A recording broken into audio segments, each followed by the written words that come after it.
can't live your dreams anymore. Everyone keeps telling me how my story is supposed to go. Nah, I'm gonna do my own thing.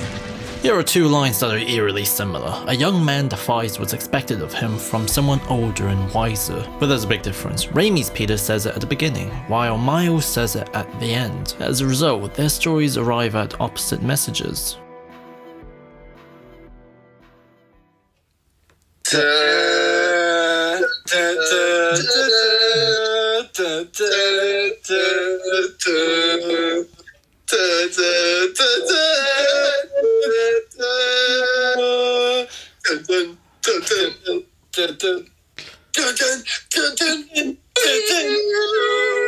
Salvage? Miles has a great story to tell. Having a story at all seems gross. Your name is Miles Morales. Correct. You grew up in a struggling immigrant family. I'm from Puerto Rico. Puerto Rico is part of America. Across the Spider-Verse has two stories. A really engaging drama about parents accepting their children. From letting baby bird leave the nest to loving your child so much that you change your life for them. Secondly, it's a story about a fictional character who discovers his story was written in advance. More of a meta commentary on what we call art, but it's also art. Everyone is a prisoner of their own branded tropes. Gwen's prologue presents all the familiar themes of guilt, responsibility, where she can't live without hiding or be with Miles. And Miles can't be Spider-Man unless he stands by and let his father die. Self-referential language like canon is utilized in-universe to describe how the thematic patterns in Spider-Man stories have been codified, have become rules. Chapters that are a part of every Spider story, every time. It's here the antagonist becomes pretty explicitly the equivalent of an arrogant fan, gatekeeper, or comic editor who's there to reinforce what he thinks is good or bad Spider-Man, even if it means hurting the art. So we're just supposed to let people die because some algorithm says that that's supposed to happen? If Miles subverts expectations, the canon will break, and if he finds a different path, he'll make the gatekeepers look potentially stupid. Believe me, I have tried. And the harder I tried, the more damage I did. As a result, the most iconic moment in the film, where Miles is chased by an army of Spider-Men who are all slipping up because they can't think outside of the box like he does, as he runs to save his father, represents a total refusal to sell out. He escapes a brand machine that wants to turn him into a variation of someone else's story, where his parents, his experiences, and identity are just decorations for the familiar. That's what the model says. The film trains you to see everything abstractly while still holding on to the emotions of the characters, so the equilibrium that makes you laugh, cry, and feel excited is still there. The balance is what then allows the family drama and the metafictional commentary to satisfyingly converge, where Miles, as a son who doesn't want to lose his parents, and as a fictional character who's artistically valuable because of them, rewrites what it means to be Spider-Man. So a new mold is made, because otherwise, if nothing changes and it's all tragedy, then it's all derivative dead ends. Thus, Miles' defiance protects what makes him special and is what inspires both his peers and his elders. In other words, Across the Spider-Verse is the Max Payne 2 of Spider-Man films, but where Max comes to terms with his prison, Miles becomes a punk and defies it. I saw all these amazing places and met all these amazing people, but ¿Qué te pasa, mijo? but they didn't want me. But I kept thinking about what you said. Make sure he never forgets where he came from. And he never doubts that he is loved. And he never lets anyone at those big fancy places he's gonna be in tell him that he doesn't belong here. You never did. And let them have it, Mom. I beat them all. I know how strong I am now. I'm strong because of you. And Dad. And us.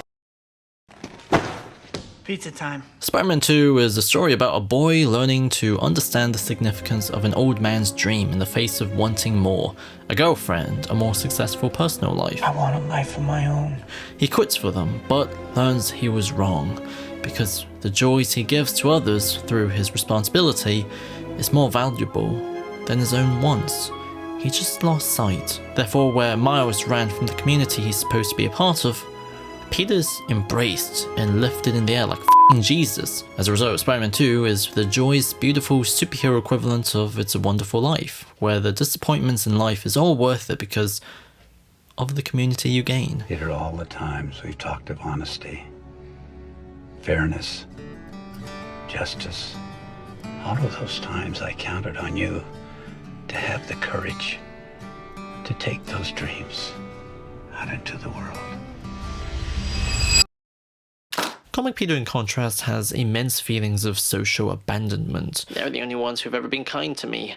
I'll see to it that they're always happy, but the rest of the world can hang for all I care. Where before his powers, he wanted revenge for the bullying. After the powers, he sees how wrong this is, thus learning. With great power comes great responsibility, but this maxim isn't actually something given to him by Ben.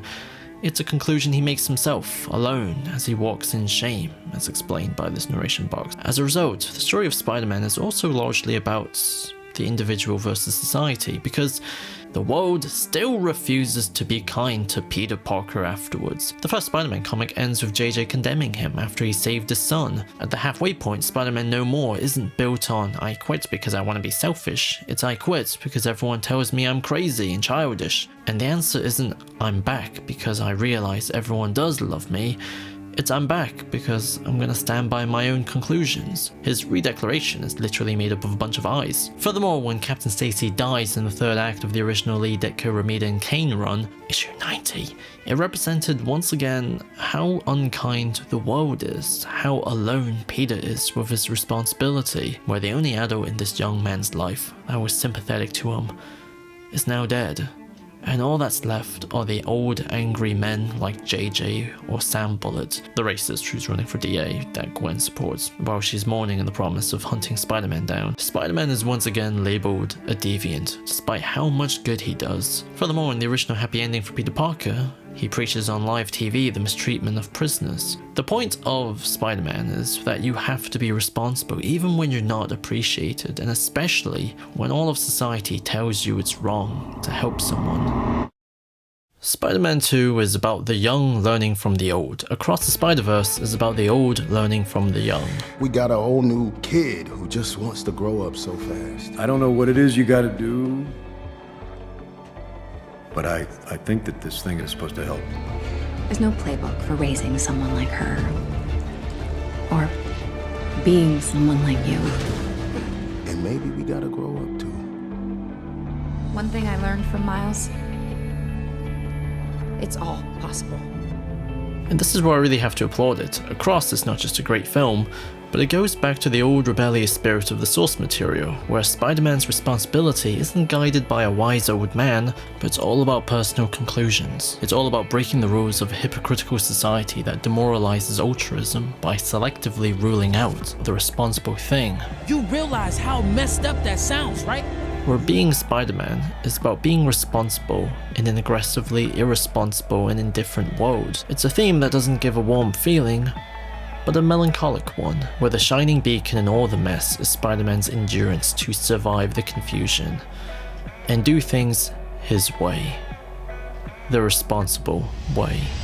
As a result, you could say Spider-Man is, to an extent, a fucking punk. He's young, misunderstood, subversive towards societal norms, and he's seen as a troublemaker, an outsider, because society doesn't get him. Across the Spider-Verse is really proud of this aesthetical attitude. Miles admires a literal Spider-Punk, and becoming an outsider by living his own way, which includes literally saying "fuck that" to a PowerPoint presentation featuring Uncle Ben's death, is Miles' apotheosis. Obviously, Spider-Man 2 and Across the Spider-Verse have wildly different artistic goals. Spider-Man 2 is not at all meta, Across ends with a very explicit cliffhanger, and more obviously, they're underpinned by two totally different protagonists. They may both start from a good boy arc where they learn to keep going in the face of tragedy, but arguably the point of Miles is to literally not be Peter Parker, be his own Spider-Man. However, this means Across the Spider-Verse and Spider-Man 2 does ultimately intersect in a very, very crucial area. They're both about answering the same question. What does individuality mean in relations to being Spider-Man? Spider-Man 2 effectively argues that Spider-Man is what makes someone special, because under the mask, Peter's anonymous, but with it, he's more. Anyone can be a savior if they fit into the noble requirements. Just a kid. No older than my son. Across the Spider-Verse argues, it matters who's underneath, because it is the host which makes Spider-Man responsible, so the identity fits around them. That's your story! The different ethnic backgrounds, the different genders, different country of origins, the differences means rules are broken. And Spider-Man can become more than just a brand. More than just a recognizable list of standardized cliches, like cheeseburgers and a conveyor belt. Hey, what about Uncle Ben? That'd have been okay if you knew and you just let it play out? It takes the rebel side of Spider-Man to not just tell a story about him being an outsider, but it directs it towards the industry around him, to the controlling nature of the brand, of the Spider-Man franchise.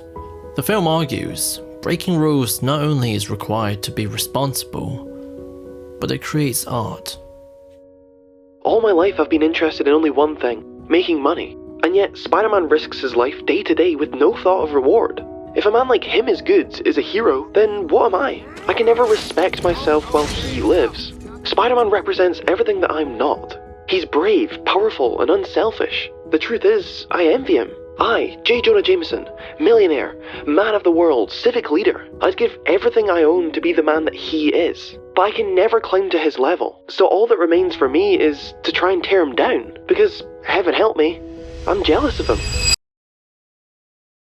We're stranded and beaten, reaching for helping hands. We may be defeated, but we'll see them make amends. When the time's right, we're gonna get all that's good. Yeah, when the time's right, oh, when the time's right. I would like to thank my boyfriend, Alex Lennon, with his cameo, and also Lumi's Web for the heartbreaking cover of the Avengers theme, which was intended for the Earth Mightiest video. Anyways, also check out Alex's sketchbook.